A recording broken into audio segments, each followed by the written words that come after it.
Sáng ngày 30 tháng 4 năm 2025, dưới ánh nắng vàng rực rỡ của thành phố Hồ Chí Minh, hàng chục ngàn người dân Việt Nam đổ về đường Lê Duẩn, nơi diễn ra lễ diễu binh hoành tráng kỷ niệm 50 năm ngày giải phóng miền Nam thống nhất đất nước.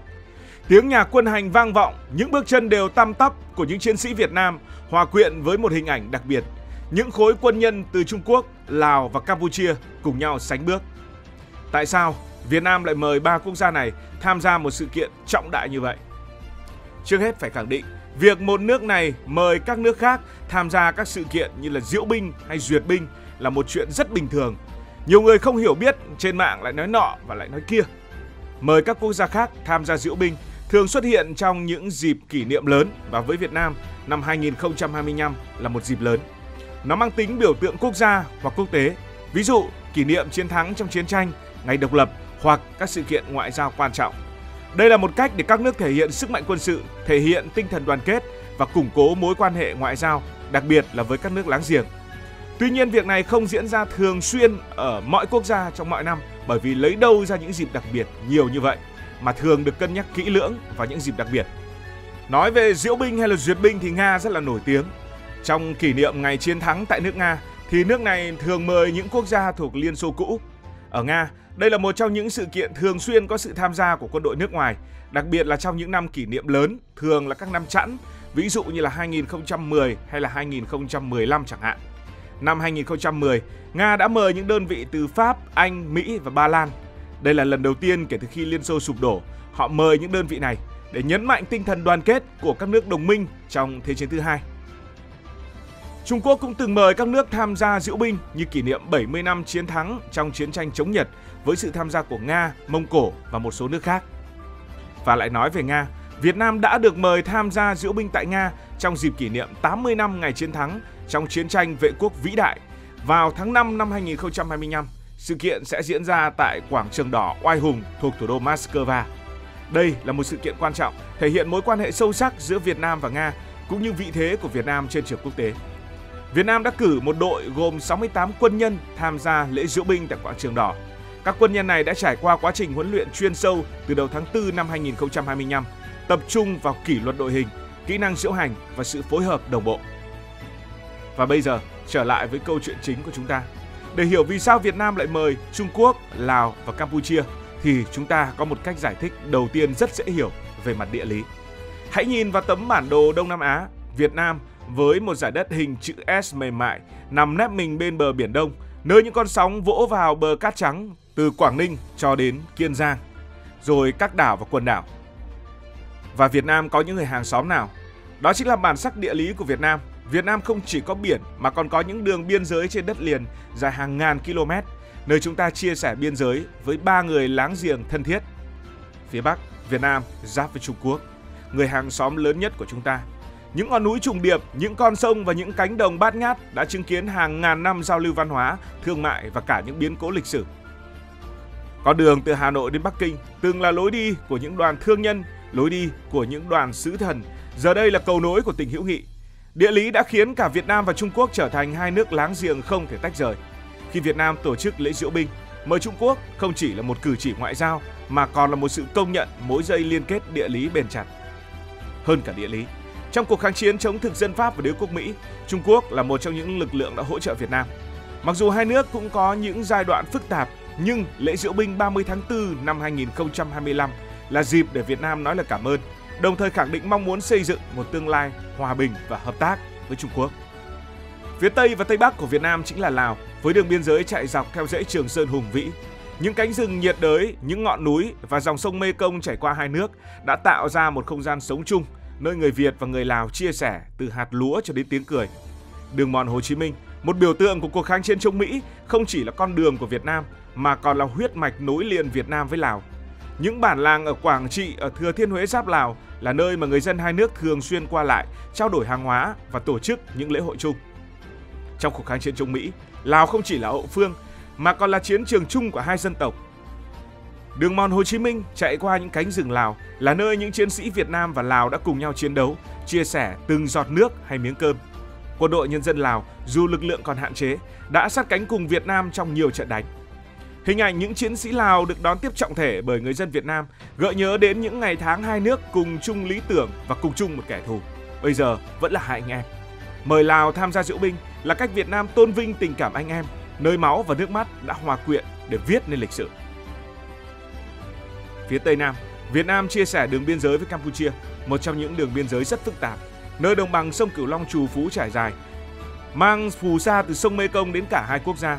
Những cánh đồng lúa ở An Giang, những con kênh ở Kiên Giang là minh chứng cho sự tương đồng về địa lý và văn hóa của hai nước. Người Khmer ở Việt Nam, người Việt Nam ở Campuchia sống hòa quyện, tạo ra một bức tranh đa sắc màu. Địa lý đã gắn kết Việt Nam và Campuchia như hai người bạn thân, hai người anh em, cùng chia sẻ nguồn nước, đất đai và tất nhiên là cả giấc mơ về hòa bình. Việt Nam và Campuchia cũng có một mối quan hệ đặc biệt được tôi luyện qua những năm tháng đau thương. Trong những năm 1970, khi chế độ Khmer Đỏ tàn bạo gây ra nạn diệt chủng ở Campuchia và tấn công vào biên giới Việt Nam, chính Quân đội Nhân dân Việt Nam đã vượt biên giới giải phóng Phnom Penh vào năm 1979, chấm dứt cơn ác mộng của hàng triệu người dân Campuchia.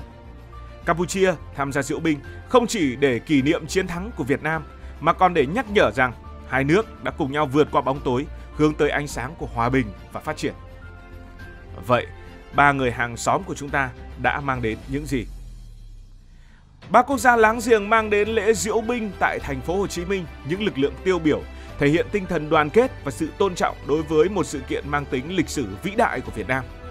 Trung Quốc cử một khối quân nhân thuộc Quân đội Giải phóng Nhân dân Trung Quốc với số lượng ước tính khoảng 100 chiến sĩ, chủ yếu là lực lượng lục quân tinh nhuệ. Họ mang theo quân phục truyền thống, bước đi trong đội hình chặt chẽ, thể hiện sự trang nghiêm và kỷ luật. Dù thông tin chi tiết về đơn vị cụ thể chưa được công bố, nhưng sự hiện diện của khối quân nhân Trung Quốc là minh chứng cho mối quan hệ hợp tác quốc phòng ngày càng sâu sắc giữa hai nước. Họ đã đến Việt Nam từ giữa tháng 4, tham gia luyện tập cùng lực lượng của chúng ta, đảm bảo sự phối hợp nhịp nhàng trong ngày lễ chính thức. Lào cử hơn 100 chiến sĩ và chỉ huy thuộc Quân đội Nhân dân Lào, bao gồm các sĩ quan và binh sĩ từ các đơn vị lục quân và nghi lễ. Họ mang theo quốc kỳ Lào và những bộ quân phục mang đậm bản sắc văn hóa với sắc xanh tượng trưng và huy hiệu quốc gia nổi bật. Trong các buổi luyện tập, khối quân nhân Lào được bố trí diễu hành ngay sau khối nghi trượng của Việt Nam, thể hiện mối quan hệ anh em rất đặc biệt. Và sau Lào thì mới đến Campuchia. Campuchia đã cử một đoàn khoảng 80 chiến sĩ thuộc Quân đội Hoàng gia Campuchia, chủ yếu là lực lượng lục quân và một số sĩ quan nghi lễ. Đoàn quân Campuchia mặc quân phục màu xanh, mang theo cờ quốc gia với hình Angkor Wat biểu tượng. Trong đội diễu binh, họ được xếp ở vị trí gần khối Lào, tạo ra một bức tranh đoàn kết của ba người anh em Đông Dương. Các chiến sĩ Campuchia đã tham gia các buổi luyện tập nghiêm túc tại Đồng Nai và thành phố Hồ Chí Minh, phối hợp chặt chẽ với lực lượng Việt Nam để đảm bảo sự đồng đều trong mỗi bước đi. Lễ diễu binh 30 tháng 4 năm 2025 không chỉ là dịp nhìn lại quá khứ, mà còn là cơ hội để Việt Nam gửi đi những thông điệp về hòa bình và hợp tác trong tương lai, nhất là với những người hàng xóm. Việc mời Trung Quốc, Lào và Campuchia tham gia là một bước đi chiến lược, củng cố quan hệ láng giềng trong bối cảnh thế giới bây giờ đang đầy biến động. Đây không chỉ là một sự kiện quân sự, một sự kiện diễu binh, mà còn là một biểu tượng của tinh thần hữu nghị. Những khối quân nhân từ Trung Quốc, Lào và Campuchia sánh bước cùng quân đội Việt Nam, nhân dân Việt Nam là hình ảnh sống động cho thấy rằng hòa bình nó không phải là giấc mơ, mà hòa bình đã trở thành hiện thực mà các quốc gia có thể cùng nhau xây dựng. Việc các lực lượng quân đội từ ba nước đến thành phố Hồ Chí Minh cùng luyện tập chuẩn bị cho lễ diễu binh là minh chứng cho sự hợp tác quốc phòng ngày càng chặt chẽ của các nước này. Những buổi luyện tập chung không chỉ giúp các chiến sĩ phối hợp mà còn là dịp để chia sẻ kinh nghiệm và xây dựng lòng tin. Trong bối cảnh khu vực Đông Nam Á đang đối mặt với nhiều thách thức an ninh, từ tranh chấp lãnh thổ đến các mối đe dọa phi truyền thống, sự hợp tác này càng trở nên quan trọng hơn. Lễ diễu binh không chỉ dành cho quân đội mà là ngày hội của nhân dân. Hàng ngàn người dân thành phố Hồ Chí Minh đã ra đường vẫy cờ chào đón những chiến sĩ Lào và Campuchia. Những hình ảnh này đã lan tỏa trên mạng xã hội. Khi những khối quân nhân từ Trung Quốc, Lào và Campuchia bước đi trên đường Lê Duẩn dưới bóng cờ đỏ sao vàng của Việt Nam, họ không chỉ đại diện cho quân đội nước họ mà còn đại diện cho khát vọng hòa bình của cả một khu vực.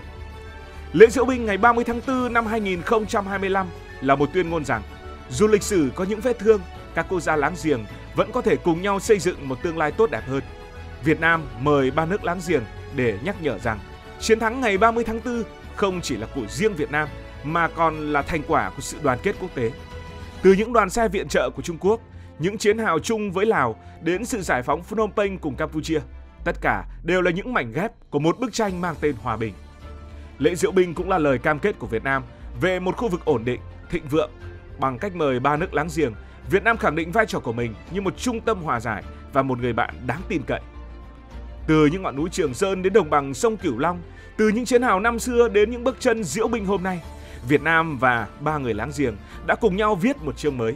Đó là chương của đoàn kết, của những giấc mơ hòa bình và của một khu vực rực rỡ, nơi các dân tộc sẽ cùng nhau nắm tay, cùng nhau đều bước đi dưới ánh sáng mặt trời. Cảm ơn vì đã quan tâm theo dõi câu chuyện này. Nếu cảm thấy thú vị, bạn có thể nhấn nút đăng ký kênh, bật chuông thông báo và chia sẻ. Còn bây giờ thì xin được nói lời chào tạm biệt. Cảm ơn các bạn đã dành sự đồng hành cùng Hải Thanh Story đi qua những vùng đất, khám phá những điều mới.